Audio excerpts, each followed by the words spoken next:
Hey, this is Lynn. Today is July 8th, 2024. I've just completed 58 weeks on the carnivore diet and it is a warm day. So I am here wearing a tank top and showing my bare arms, which are a little self conscious to me. If you're watching my arm flab challenge that I'm doing with Lindy from Limitless Lindy, I do bare even more of my arms there. We're trying to get rid of the bat wings, the arm flab.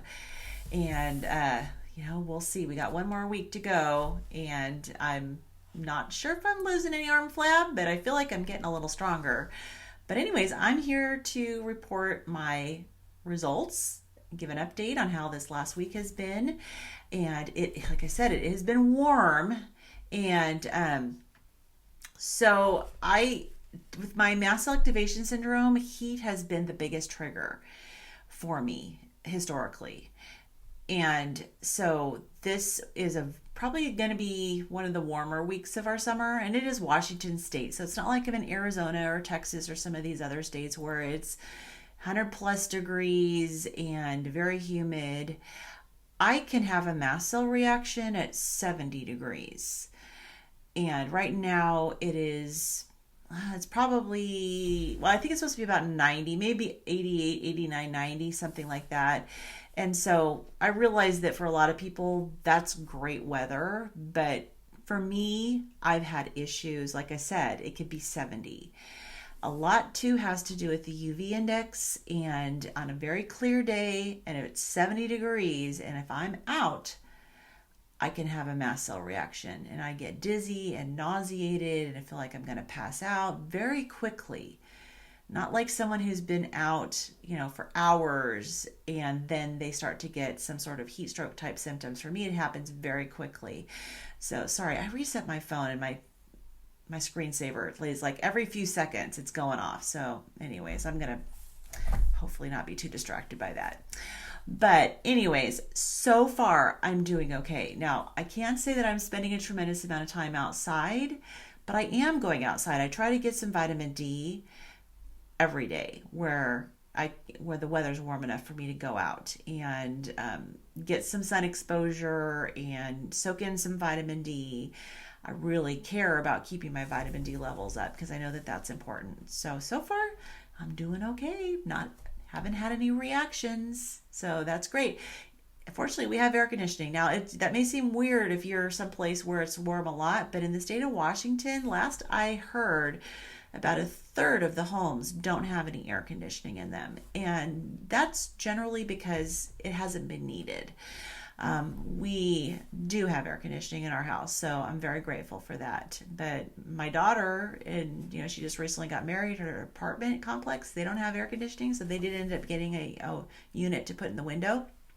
So they're okay. They're gonna be fine as far as the heat goes, but it can get pretty stuffy when you don't have air conditioning. And I don't generally love air conditioning. Like I'm not one of those that turns it way down. Just can't do that. I don't want to get super cold. But anyway, so let me just kind of see. Oh, so last week, my big thing was sleep.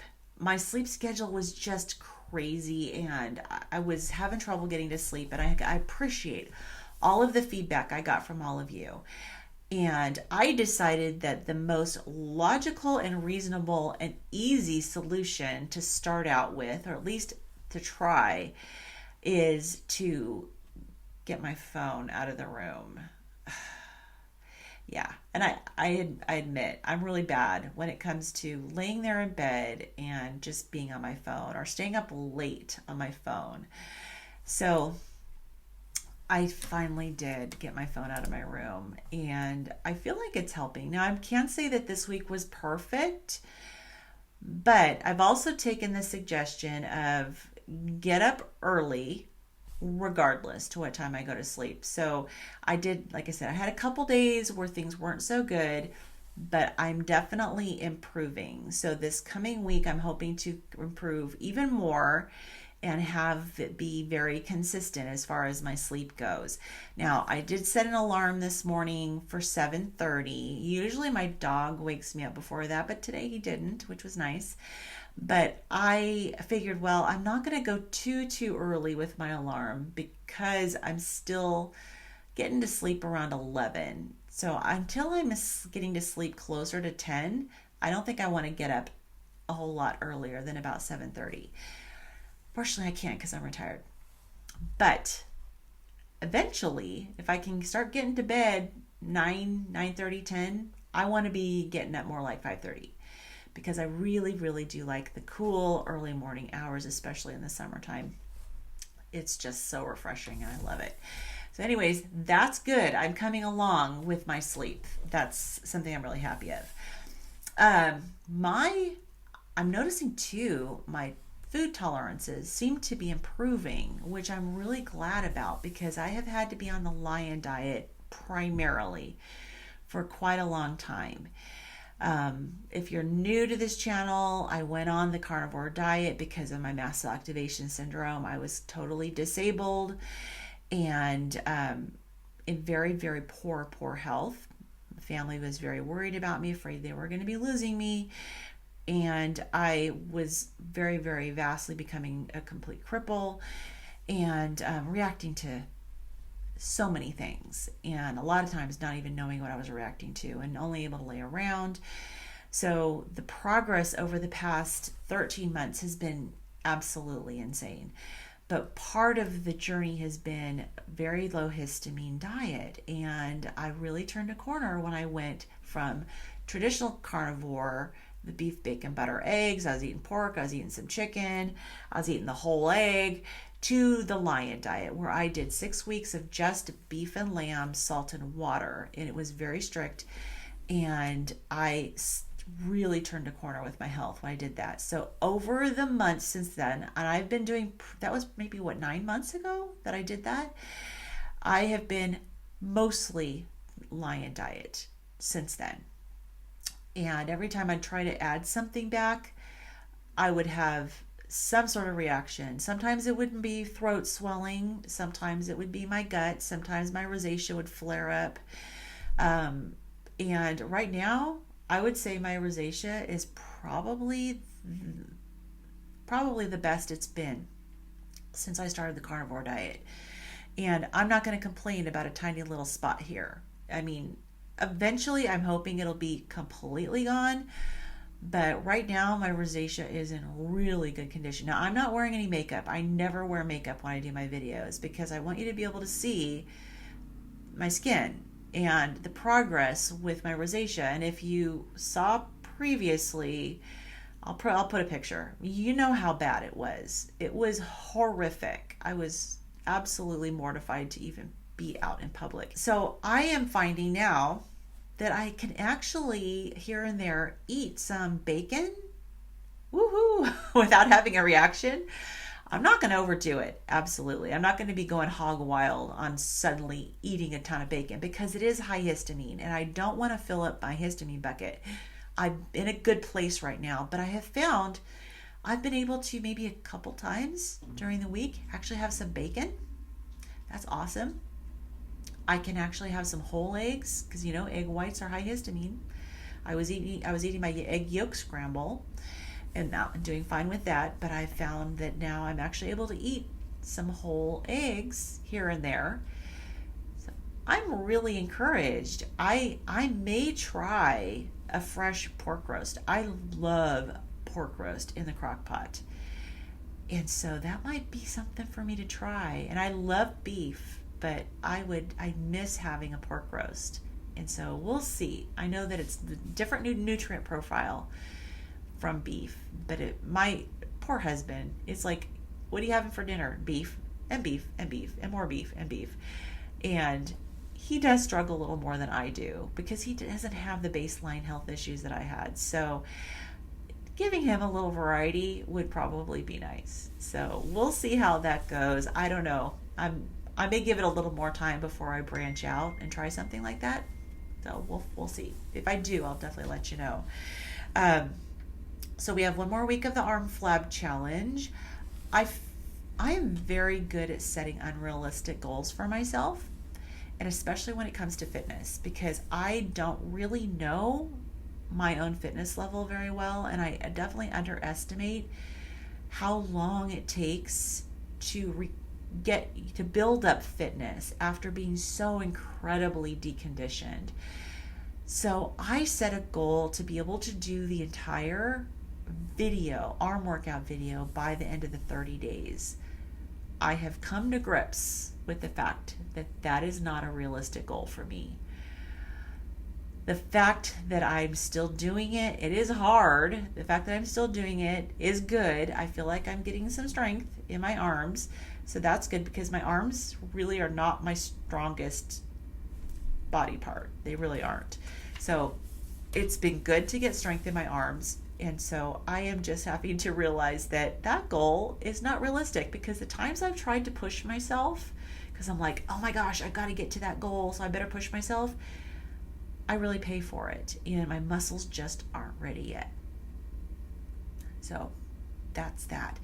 But the plan is that we're going to be introducing a new challenge, and we're going to incorporate it into continuing to do the arms, because we want to keep this up. Lindy and I, we find, and we are learning, because we're both new to fitness, we are learning that you don't do the same body part every day. Now, those of you who know fitness are probably like, duh, of course. But we're not experts or even novices really when it comes to fitness. We're just trying something. That's it, period. And so we are going to incorporate a new challenge, but we're going to go like alternate days. So the new challenge is not going to be an everyday thing. Our old challenge with the arm flab is not going to be an everyday thing. It's going to rotate. And as we had our live stream last Friday, the live audience that was participating in the live chat suggested doing something to work on hips. So many of us, and it's not to necessarily like, oh, we got to have these really cool, beautiful hips, which would be great, but a lot of us deal with hip pain. And so we're going to see what we can do, and it may end up being hips. We also had some discussion of lower back, and very often hip pain and lower back are related. In fact, my physical therapist told me that my hip pain is very likely related to my lower back. Sitting too much can definitely cause problems with your lumbar spine, and I definitely fall into that category of issues when it comes to hips. Also, you call them your sit muscles. I know the name of them, I just can't think of it. But anyways, when you sit too long, they get really like clamped down, and that can cause hip pain as well. And I know that I have issues with that. I have stretching exercises that I can do that can loosen them up and stretch them out, and then I notice that when I do those exercises, my hip pain diminishes, if not goes away. So I think a lot of my problem is sitting too much, but we're going to tackle it, and we're going to see what we can do to help with the hip pain. So hopefully you can join us. We're having the live stream a little bit later, so 5:30 Pacific Standard Time instead of 4:30 this Friday, because we have a lot of people that are in the Steak and Butter gang that Lindy told me are wanting to participate. So we're moving it out an hour because they have a live stream during that period of time. So we're going to move it out a little bit so that hopefully people in the Steak and Butter gang that want to join us can join us.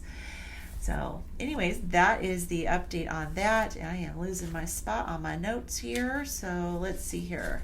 I think I covered pretty much everything. Oh, our book club. So we finished our book Sunday that we were working on. And this is the book we're starting this coming Sunday. Good Energy by Casey Means. And Nurse Kim suggested this one. I wasn't familiar with her, and so I've gone and watched a couple of her interviews, and she's really good. So we're going to check her out. And so we're going to do the first couple chapters this coming Sunday. Alrighty, let's get to my results. All right, hopefully my phone won't fade out on me too much. All right, so the results today, scale-wise, super boring. This happens to me a lot. A couple weeks ago, I had a really significant drop in weight, and then it's just been little tiny drops since then. So last week I weighed in at 242 even, and I lost a whopping point 0.2. I'm down to 241.8. I have a feeling it's gonna take me a while to get out of the 240s back into the 230s. I was so encouraged by that big weight drop, but now it's like back to a little tiny crawl. That's okay. My fat-free body weight stayed exactly the same. But here's the concerning thing, and I don't know if I should be concerned or not. I lost a 0.4 pound of muscle. So my skeletal my muscle mass went down. It was 117.6 last week. It was 117.2 this week. I don't know if I should be concerned or not. I mean, I've had a significant amount of muscle gain over the course of while I've been on the carnivore diet. So I don't know. Am I just not using my muscles enough to where I'm actually losing a little bit? Is it that sensitive? I don't know. Let me know what you think. I have been crocheting a lot. I'm part of a crochet group and we meet monthly, and we're starting to get into like making warm things because we want to donate a whole bunch of stuff to the homeless for the winter. So I got pretty excited and I was looking up, some new patterns for myself. And so I was like crazy. I made 2.5 hats. I'm like halfway done the third hat. And so I was doing a lot of crocheting. So I don't know if that may be a thing as to why I lost some muscle, because I was definitely doing a lot of sitting for sure. I mean, you can't really walk around and crochet. But let me know if you think I should be worried or not. I don't know. At this point, I'm inclined to not be worried because every time I do worry about something, it ends up being nothing. So, and I try my very best not to worry and not to get thrown off my metrics from a scale. Do I feel weaker? No, I don't feel weaker. So we'll see. Again, like I said, I've gained a lot of muscle. So I mean, can I continue to keep gaining muscle? Maybe. I don't know. I'm already in the high range of muscle mass for my gender and my age and my height. So let me know what you think. But anyways, so because my fat-free body weight didn't change at all, my fat loss was the same as the scale loss this week. It was 0.2. It's okay. It's better than gaining. That's what whenever I have these little flat lines or barely even move, that's my thing. I'm like, it is so much better than gaining. I didn't gain, so I'm happy about that. I did, because I had a fat-free body weight of 0 and I did lose that muscle. That means that I gained 0.4 of water. So that's all right. But anyway, so since the very beginning, which was May, I started May 29th, but I weighed in the first time May 31st of 2023. My scale has me down 97.8 pounds.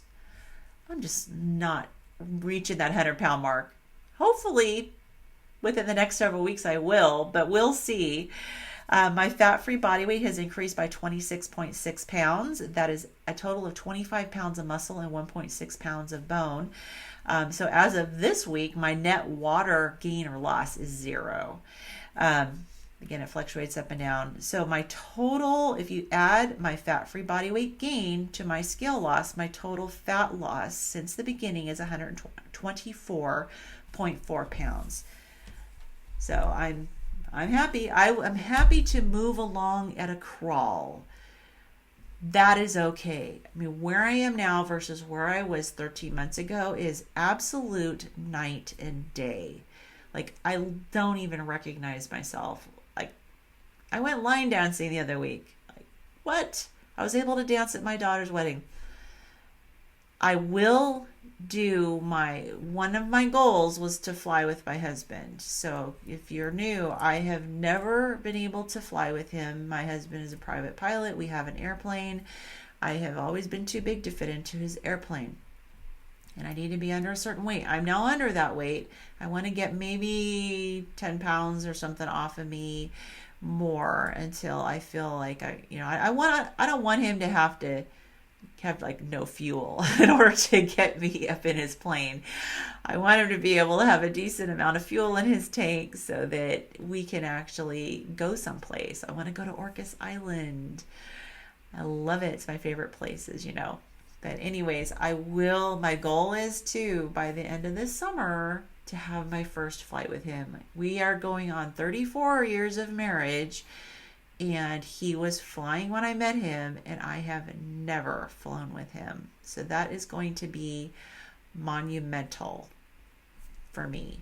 I am a little nervous. I've never flown in a small plane, but everybody that I talk to says he's an amazing pilot, has nice soft landings. So fingers crossed, but I trust him, and I will film it when I do that.